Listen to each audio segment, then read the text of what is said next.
Hey everyone, welcome back to the clutter of my bedroom. Been gone for a little while, apologies for that. I've been away mostly getting ready for going back to work. I did my first sort of week back last week, doing like the academic part of my apprenticeship and like training, and that's what I'm doing this week. And then next week I start back properly, so I've just been getting in the right headspace for that, which is why I've been away. But I've got the time now, so I thought I'd make a new video. So, wanted to talk about my most recent visit to the hospital. So, with everything going on with COVID, I haven't been able to go and visit my oncologist. I've been having all of my investigations done locally, and the way that's been working at the minute is every 2 months I have a chest X-ray, and a couple of days later my oncologist will call me and we'll just talk about what it looked like, you know, confirm whether there isn't any sign of metastases, and move on from there. Just talk about sort of like my general condition. So it's been easier having them done locally, but at the same time, even though it's quite nerve wracking going into traveling into London and seeing a doctor in person, that can be quite scary. It's quite nice. There's sort of a safety net around that as well.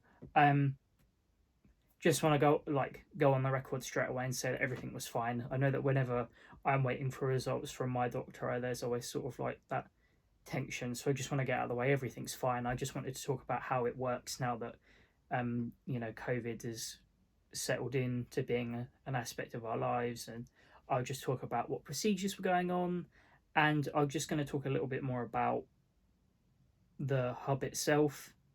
I'm pretty sure I haven't spoken about it already, but just how it works and how it's changed with everything that's been going on recently. So it was a long day.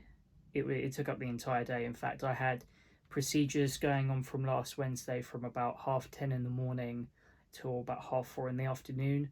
So if you factor in the commute into London as well, that was a pretty busy day. Um, yeah, so it started a whole bunch going on actually. So the three main things that I had going on that day were I had a CT scan, a cardio echogram, and a kidney function test. And I haven't had any of those for a while. I had a CT scan after my surgery last year, which in October we're actually coming up to the 1 year anniversary of my surgery, which is interesting because that's gone quite quickly.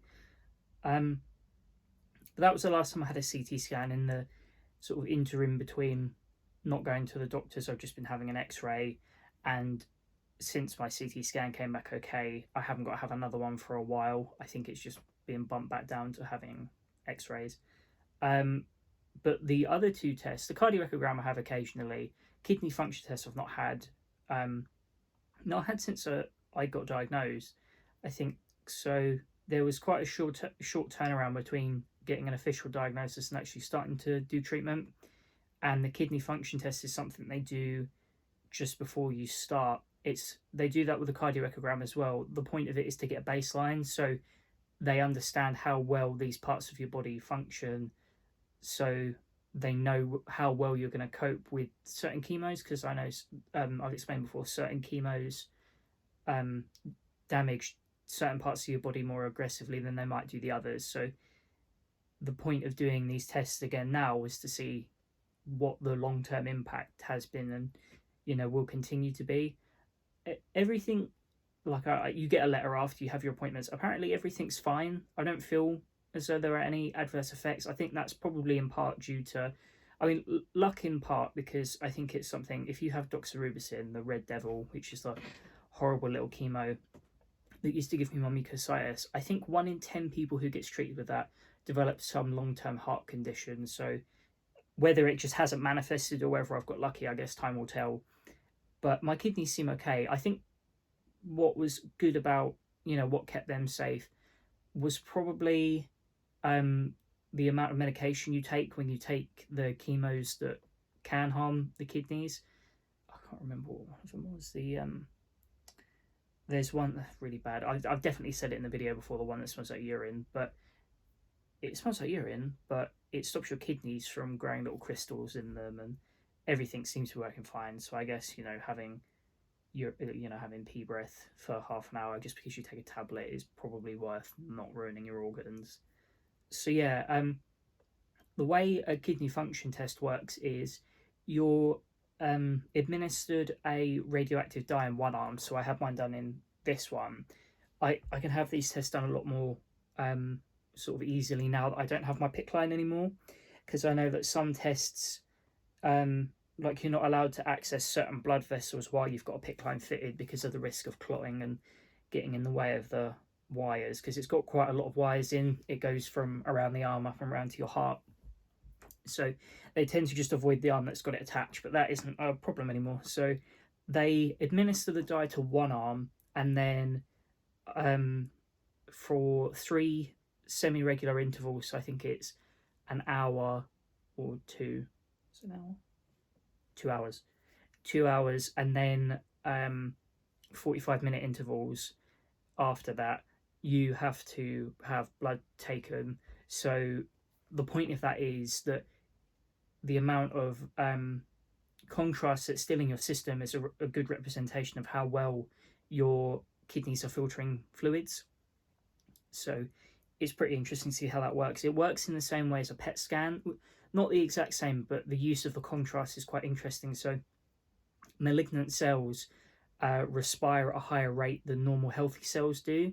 So contrast is usually used in imaging to look at where there's higher rates of respiration. So if you have higher rates of respiration localized around a mass or masses in the body, then that's a pretty good indication that they're cancerous, because those cells are respiring at a higher rate, and therefore they show up more, like they're more visible on a scan. Not the exact way it's done here. It's to see how much of it is still in your system after these intervals, but because you have to have blood taken quite regularly, that means quite a lot of trips in and out of the hospital. With everything going on with COVID, there's people stationed at the door to sort of regulate how quickly people come in. They make sure you use the hand sanitizer. All pretty standard. It's not very disruptive. They have limits on the number of people allowed in each lift, and at certain hospitals that are quite big, that can mean that it takes a little while to navigate.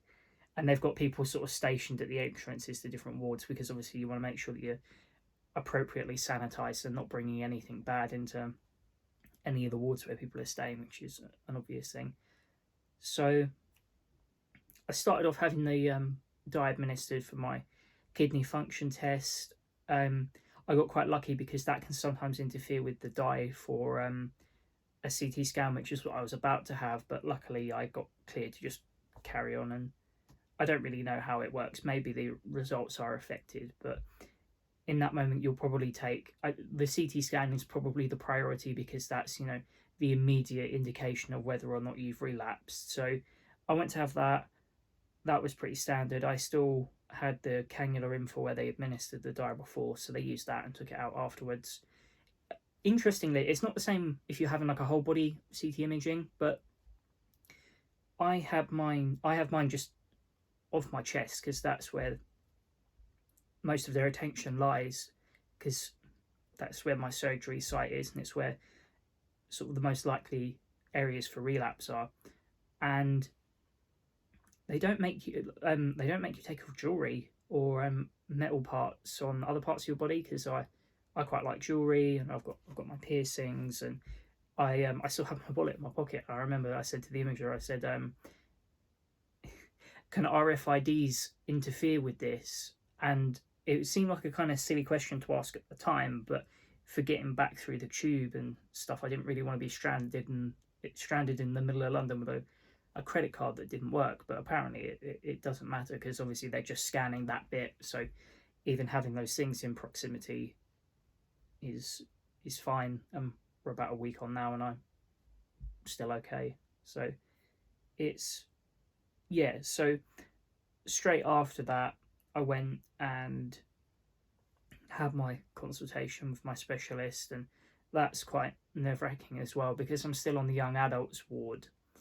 I can have somebody go in with me for my consultation. So I took Shannon in with me, which is lucky because a lot of adults don't have that. And if you do get bad news, or I mean, even in general, it's always best to have somebody there because it's scary even when everything's fine. Um, so yeah, we went in, and my doctor's amazing. She's absolutely lovely. So it's that was fine. The scariest part was that she hadn't actually seen the scan yet, so we went through it together. And there's that moment where everything just stops. It's kind of like your fight or flight reflex is activated because you don't really know what to do in that situation. You're sort of suspended whilst she's going through it, and she said everything was fine, and we were talking about just sort of mental health, how I'm progressing on. Like I said, I got the letter back, and no sign of relapse or metastases, which I think in this case means the same thing, but there's sites of post-surgical change around where I had my operation, which I think just means that everything's settling around where where they did the operation, because I find that I have more and more mobility as time goes on, so I guess certain things stretch or move around or give way in the direction of regular movement, I suppose. So yeah, that was good. That was all good.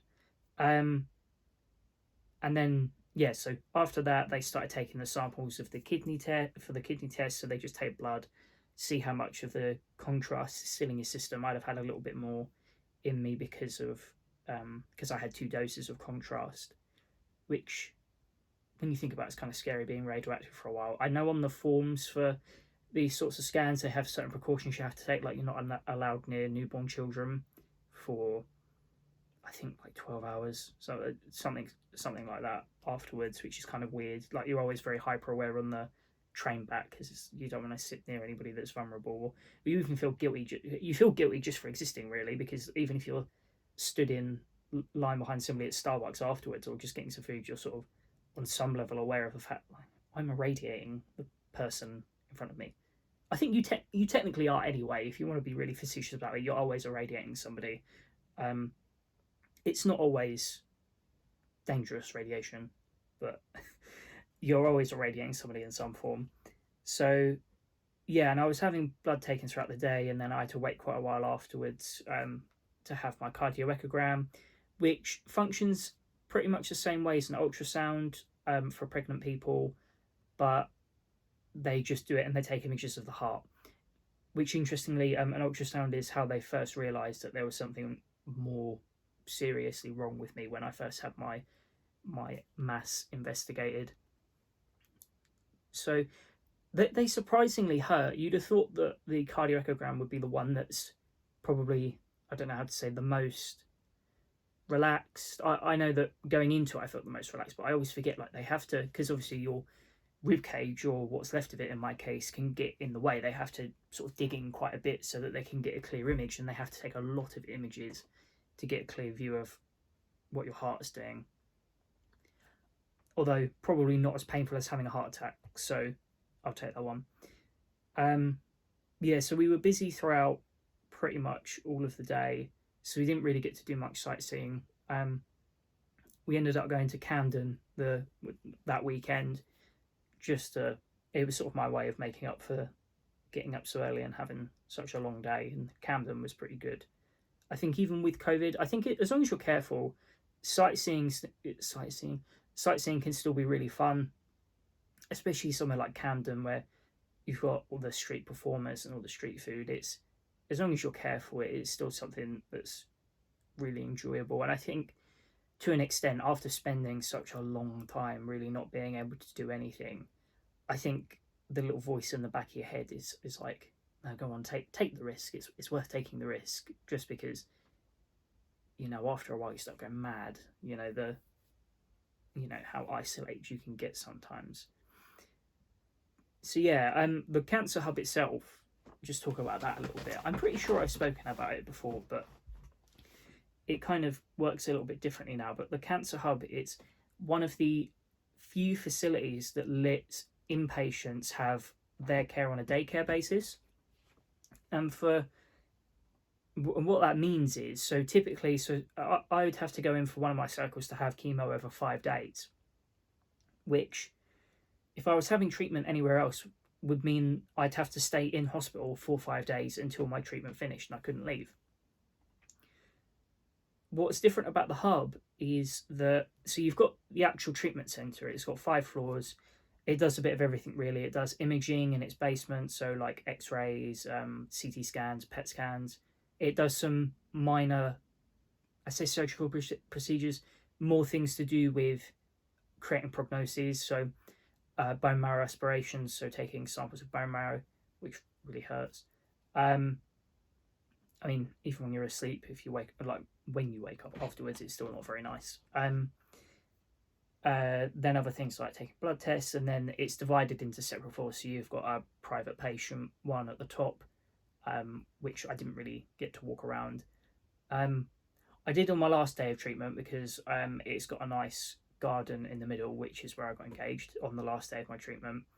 Then you've got the, sort of doing it in the completely wrong order, but the adult care section, which you can sort of see from it's almost like a fishbowl type thing. Like the first 3 levels are sort of normal, and then you get to the middle one, which is the young adults and the children's bit, and that sort of has like a fishbowl thing. It's not got a floor in the middle, it's just got like these windows, and you can see all the adults having their treatment below, which there's sort of like this unspoken familiarity where when you're wandering around the 3rd floor, you sometimes catch a glance between the two of like the two groups.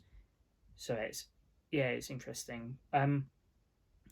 The 3rd floor, sorry, which is where I have my treatment and where I go for my consultations, is sponsored by the Teenage Cancer Trust, who are amazing. I'm quite lucky to have worked with quite a few charities in the past, so Click Sargent. I work with the Laura Crane Foundation at the minute. It's Teens Unite. There's loads of people who do cool stuff to help people who've got serious illnesses. So, and Willows as well. Willows is cool. They organise. On my Instagram, they sent me a care package recently. They're really cool. They're based in my home county in Hertfordshire, and they organise days out for people. So there's so many people doing cool things to look after people dealing with cancer. And the Teenage Cancer Trust sponsors a lot of the equipment that's on that floor. So it's basically divided into 3 sections. So you've got one part which is for treatment. It's where like the bays are, where everyone sits and where they have their chemo, where you have your PICC line dressed. It's sort of just where you lay so the nurses can keep an eye on you while you're having your treatment, which is nice. I mean, the chairs are quite cool. They're sort of elevated and they recline, and they have a nice table in front of you, so you can just sort of sit up there and eat or sleep. It's quite easy. Then you've got sort of the slightly farther off corridors where you've got the isolated rooms for people who aren't well, so to speak, and where people have their consultations. And then around the other side is where most of the equipment sponsored by the Teenage Cancer Trust is. It's got loads of cool stuff. It's got loads of computers, it's got drums, it's got like a football table, pool table. It's even got a recording studio, I'm pretty sure. It'd be pretty good to record something in there at some point, because I've been battling to try and get better upload quality. I think I've got it slightly figured out. So I'm recording on my phone, and I have like a cool stand that gives me some lighting. And then I've been trying to... the problem is when you upload, the quality sort of tends to go down and everything gets a bit choppy. But I think I've figured out a trick by uploading on the desktop version of YouTube. I guess you'll figure it out if the quality on this is completely unbearable. I guess you know that I failed, but we will find out. And I suppose it works. Oh yeah, and the whole point of just trying to backtrack through what we've spoken through. The whole point of being able to leave, so you have all of these cool facilities there to sort of stop you from going insane while you're there. Is that there's a hotel nearby. It's called the Cotton Rooms, and it's a really nice hotel. When I used to write about it in my journal, I used to call it like the Roach Motel, because we'd all go in there, and occasionally you hear about somebody not coming out, but other than that, it's really cool in there. The food's really nice. You get like a cooked breakfast every morning, and that was always the highlight, especially if you're on the sort of medications I was, where it makes you eat all the time. That's always fun. But you're based there at night time, and it's sort of like a more domestic, a familiar environment for you to sort of settle down in while you're away for treatment for a long time. And it means you're not stuck in a ward. I mean, you have to behave responsibly. Like if your fluids backpack that loads of people have attached to flush chemo through, if that beeps, you've got to make sure you go back. Or if you're not feeling well, or if you miss your tablets, then you can't stay there. You have to stay on a ward. So there's like a level of trust between you and the care team. So I always make sure I behaved, because you don't want to get you want to be able to stay at the cotton rooms because it's nice there and there's food. So, and I think that gives you a little bit more freedom, in the sense that you can wander around and, to a limited capacity, explore London a little bit more, because you're nestled in such an interesting part of it. I mean, all of it's interesting really, but there's loads of shops, there's so much interesting food to go and have a look around. And I think something that I'm quite conscious of with COVID is that freedom is sort of, obviously it's a necessary evil, but that freedom for patients is sort of at an even more damaged state. You have to be careful anyway. And with COVID going around, there's an even greater emphasis on it. And I think to an extent that means that people are even more constrained in what they're able to do. And that in of itself has its own harmful effects. So I guess I'll probably leave it there, and then I'll try and make a video probably a lot sooner than the gap between this one and the next one. I think probably my schedule will sort of start leveling off as I get my workload is going up, which I'm grateful for, because I can actually be busy again and not spend all day in bed. But once I've gotten grips to things, I'll probably be able to make more time to make sure I'm uploading more regularly. But yeah, so I guess the message is, as always, really, be careful, pay attention to your health, look out for each other. Yeah, and I'll see you next time.